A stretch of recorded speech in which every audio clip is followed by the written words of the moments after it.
प्रिय संस्कृत मित्राणि, नमः संस्कृत संस्कृत देवाड़ी गंगा चैनल पर मेघदूत के श्लोकों की व्याख्या चल रही है और मेघदूत में पूर्व मेघ चल रहा है और उसका अभी तक हमने 34 श्लोकों तक की श्लोकों को जाना, उसकी व्याख्या को जाना, उसे बनने वाले प्रश्नों को जाना। तो आज हम आपके सामने 35वां श्लोक लेके आए हैं। उज्जैनी नगरी का वर्णन चल रहा है क्योंकि कालिदास ने उज्जैनी नगरी का वर्णन बहुत सारे श्लोकों में किया या ज़्यादा श्लोकों को उज्जैनी नगरी के बारे में रखा, तो इससे लिए कुछ विद्वान इन्हें उज्जैनी का निवासी मानते हैं। और यदि आप हमारे इस वीडियो से, हमारे इस चैनल से हमारी वीडियो पसंद आती हो तो चैनल को सब्सक्राइब करें, लोगों तक शेयर करें। तो आइए हमारे साथ वाचन कीजिए कि पत्र श्यामा दीन करहय स्पर्धिनो यत्र वाहा शैलोदग्रास्त्वमिव करिणो वृष्टिमन्तः प्रभेदात् योद्धाग्रण्यः प्रतिदशमुखं संयुगे तस्तेवांसः प्रत्यादेष्टाभरणरुचय चंद्रहासव्रणांकै। तो इस श्लोक में बताया गया कि वहाँ के घोड़े कैसे हैं, वहाँ के हाथी कैसे हैं, वहाँ के योद्धा कैसे हैं, इसी की चर्चा इसमें की गई।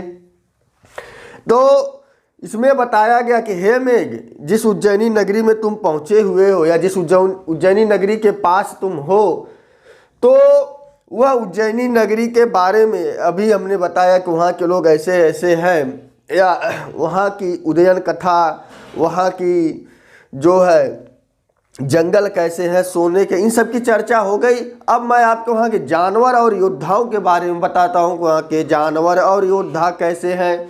तो इसीलिए बताया उन्होंने कि पत्र श्यामा दिन करहय स्पर्धिनो यत्र वाहा।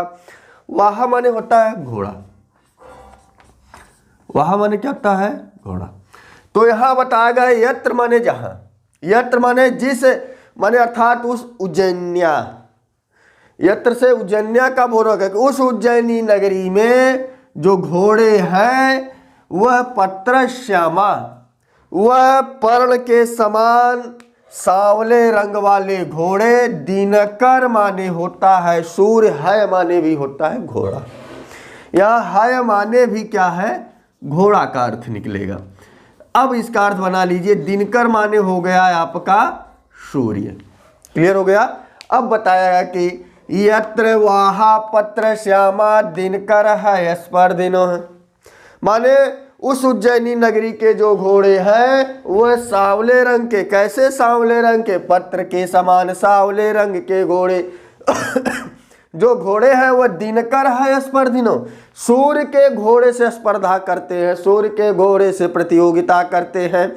जितना तेज सूर्य का घोड़ा दौड़ता है उतनी तेज उस उज्जैनी के घोड़े दौड़ते हैं। क्लियर हो गया कि पत्र श्यामा, पत्र के समान सांवले रंग वाला। तो पत्र श्यामा दिन करहय स्पर्धिनो यत्र वाहा। तो वाहा का विशेषण है पत्र श्यामा। कैसे वाहा है? तो पत्र के समान सांवले घोड़े हैं। क्लियर हो गया? अब दूसरी लाइन में आ जाइए कि शैलोदग्रास्त्वमिव करिणो वृष्टिमन्तः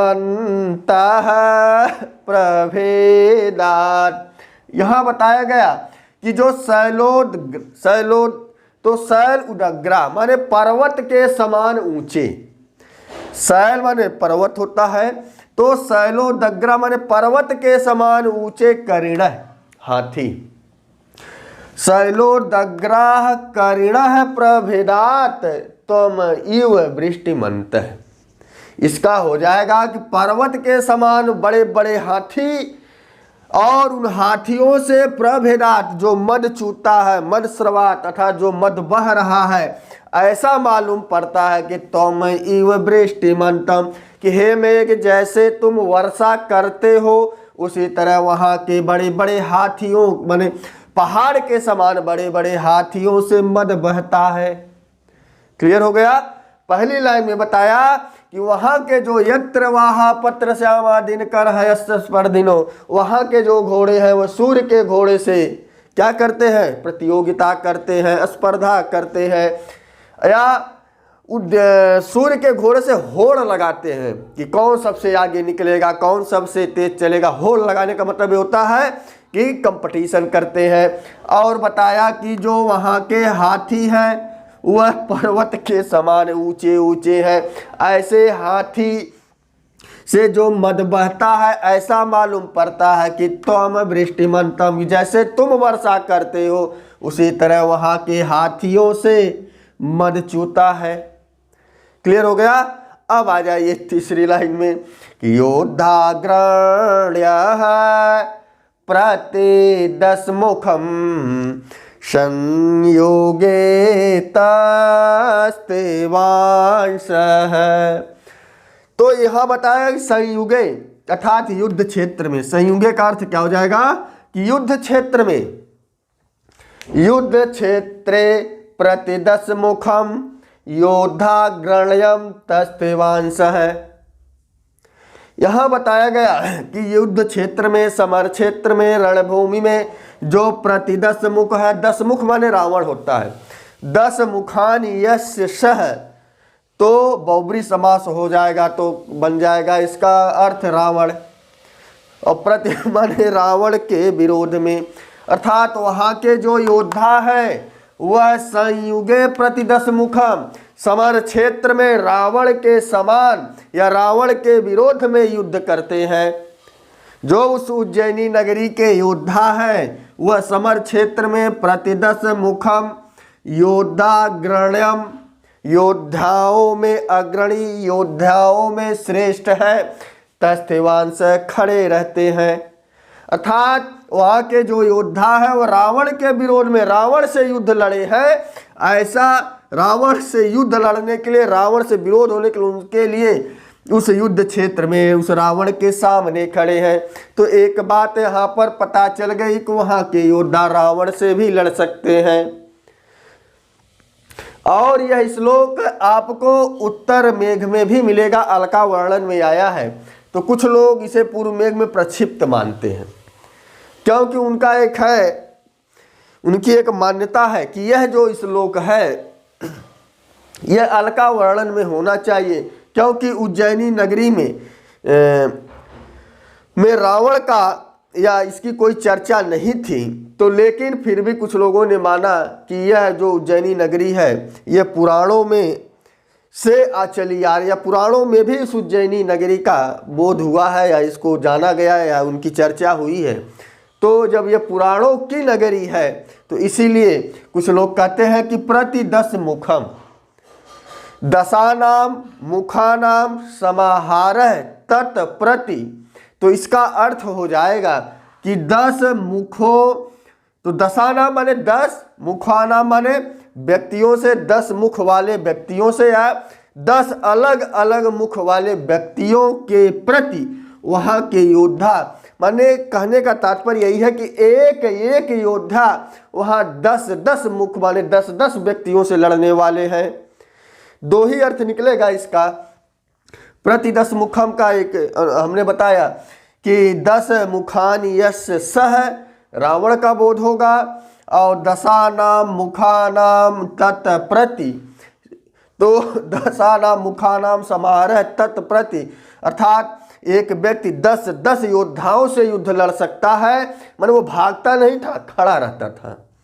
तस्थिवांश वह कुछ प्रत्यय लग गया, तस्थिवांश, तो योद्धाग्रण्य प्रतिदश मुखम संयोगे तस्तेवांश, संयुगे प्रतिदश मुखम योद्धा गण्यम तस्तेवांश, अर्थात 10-10 व्यक्तियों से, माने वहाँ के जो योद्धा थे श्रेष्ठ थे, वहाँ के श्रेष्ठ योद्धा समर क्षेत्र में, युद्ध क्षेत्र में, रणभूमि में 10-10 व्यक्तियों से एक साथ युद्ध लड़ते थे, अर्थात वह एक साथ 10-10 व्यक्तियों से युद्ध लड़ने के लिए खड़े रहते थे। क्लियर हो गया। तो अब बताया कि जब वो 10-10 योद्धाओं से युद्ध लड़ते थे तो उनके योद्धा कितने शक्तिशाली थे। जो घोड़ा सूर्य के घोड़े से होड़ लगाता था तो वहाँ के घोड़े कितने तेज चलते थे, और जो वहाँ के हाथी थे पहाड़ के समान ऊंचे थे, बड़े थे, लंबे थे, चौड़े थे, और उनसे जो मद चूता था ऐसा लगता था कि जैसे मेघ बरसता है, जैसे मेघ से पानी गिरता है, उसी तरह उन हाथियों के गंड स्थल से पानी बहता था। क्लियर हो गया। तो यहाँ मद बहने का अर्थ यही होगा कि वहाँ के हाथी बहुत युवा अवस्था में ताकतवर थे। माने जिस हाथी का मद बहता है तो एक अपेक्षा की जाती है कि मद बहाता हुआ हाथी अपनी युवा अवस्था में होता है और वह उस समय सबसे ताकतवर होता है। इसकी यहाँ पर व्याख्या की गई है कि शैलोदग्रास्त्वमेव करिणो वृष्टिमन्तः प्रभेदात्। समझ में आ गया। तो दूसरी, पहली और तीसरी लाइन का अर्थ क्लियर हो गया। अब आ जाइए कि प्रत्यादेष्टा भरण रुचयस् चंद्रहास व्रणांकै, चंद्रहास व्रणांकै। चंद्रहास तलवार है और यह चंद्रहास तलवार उस रावण का तलवार का नाम था। चंद्रहास तलवार उस रावण के तलवार का नाम था। तो यहाँ बताया गया कि जो वहाँ के योद्धा थे और उस योद्धा जो चंद्रहास नामक तलवार से या चंद्रहास से वर्णांकई जो उनके शरीर पर चिन्ह बन गया, उस चंद्रहास तलवार से जो उनके शरीर पर चोट लगी है, इसी चोट के कारण या उसी चंद्रहास तलवार के चिन्ह से अंकित जो उनका शरीर है, इसी कारण प्रत्यादिष्टा भरण रुचय, वह कोई भी आभूषण में रुचि नहीं रखते। कहने का तात्पर्य यही है कि वहाँ के जो योद्धा थे उन योद्धाओं में यह दिखाया जाता था जिसके शरीर पर जितनी तलवार की निशानें होंगी, जितने तलवार से कटे हुए या चिन्ह पड़े होंगे, वही योद्धा सबसे बड़ा योद्धा माना जाता है। तो वहाँ पर उन योद्धाओं में एक बात थी कि जिस योद्धा के शरीर पर जितने तलवार के घाव होंगे वही सबसे बड़ा योद्धा माना जाएगा। इसीलिए बताया गया उन्हें आभूषण की चिंता नहीं थी कि हम आभूषण पहन लें तो बहुत बड़े योद्धा बन जाएंगे। जिसके शरीर में जितनी घाव के निशान होंगे वही सबसे बड़ा योद्धा माना जाएगा। इसीलिए उनका जो है भरण रुचय है, अर्थात आभूषण में कोई रुचि नहीं थी, आभरण रुचय है, कोई रुचि नहीं थी। तो यही बताएगा प्रत्यादेष्टा भरण रुचयस् चंद्रहास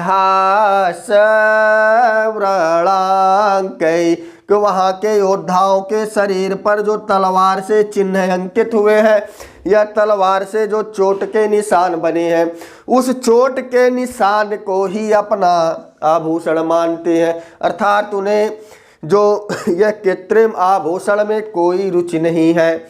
ऐसे उस उज्जैनी नगरी के हाथी, घोड़े और वहाँ के योद्धाओं को तुम देखोगे। हे मेघ, तुम वहाँ, यक्ष बता रहा है कि हे मेघ, जब तुम उस उज्जैनी नगरी में जाओगे, जो वहाँ के घोड़े हैं सूर्य के घोड़े से होड़ लगाएंगे, जो वहाँ की हाथी है जैसे मेघ बरसता उस हाथी के गंडा स्थल से मद चूता हुआ दिखाई पड़ेगा। वहाँ के योद्धा एक एक योद्धा 10-10 लोग 10-10 योद्धाओं से अकेले लड़ने में सक्षम है। ऐसे योद्धा, ऐसे सैनिक तुम्हें उस उज्जैनी नगरी में दिखाई पड़ेंगे। और अंत में बताया कि जिस सैनिक में तलवार की चोट ज़्यादा होगी वह उस तलवार की चोट को, उस तलवार के चिन्ह को, उस कटे पिटे अपने शरीर के जो शरीर पर छप गए हैं, यह कटे का निशान लग गया है, उसी को अपना आभूषण मानते हैं, ना कि वह कृत्रिम या सोने चांदी को आभूषण मानते। इसीलिए लास्ट लाइन में कह लिया कि प्रत्यादेष्टाभरण रुचय, अर्थात उनकी आभूषण में कोई रुचि नहीं है। उनका आभूषण यही है कि चंद्र के घाव से या चंद्रहास नामक तलवार से जो उनके चिन्ह पर है, या उनके शरीर पर जो चोट लगी है, जो चिन्ह बन गया है, वही उनका आभूषण है। ऐसे योद्धाओं को तुम उस उज्जैनी नगरी में देखोगे। अर्थ क्लियर हो गया। तो यहाँ कुछ चीज बताने हैं कि वहाँ का विशेषण पत्रश्यामा है, करिणः का विशेषण शैलोदग्रा है, और प्रतिदश मुखम रावण का भी बोध होगा, और प्रतिदश मुखम दशानाम मुखानाम समाहार तत्प्रति, ऐसा करोगे तो अलग अलग 10 मुख वालों से एक योद्धा लड़ने के लिए हमेशा खड़ा रहता था। अर्थात वहाँ के योद्धा 10 योद्धाओं से लड़ने के लिए तैयार रहते थे, और उनकी रुचि जो है गहनों पर नहीं थी, हार हीरे जवाहरात पर नहीं थी। उनका गहना तलवारों के चिन्ह से जो उनके शरीर पर कटे निशान होते हैं, वही उनका हार होता है, वही उनके गहने होते हैं। इसीलिए उनकी जो है आभरण में, आभूषणों में कोई रुचि नहीं थी। तो यह इस श्लोक की व्याख्या रही। वीडियो कैसी लगी इसको कमेंट बॉक्स में अवश्य लिखिए। एक बार हमारे साथ वाचन कीजिए। पत्रश्यामा दिन करहयस परदिनो यत्र वाहा शैलोदग्रास्त्वमेव करिणो वृष्टिमन्तः प्रभेदात् योद्धाग्रण्यः प्रतिदशमुखं संयुगे तस्तेवांस प्रत्यादेष्टाभरण रुचयस् चंद्रहास व्रणांकै। तो बस आज इतना ही। नमः संस्कृताय। शुभ संध्या, शुभ रात्रि।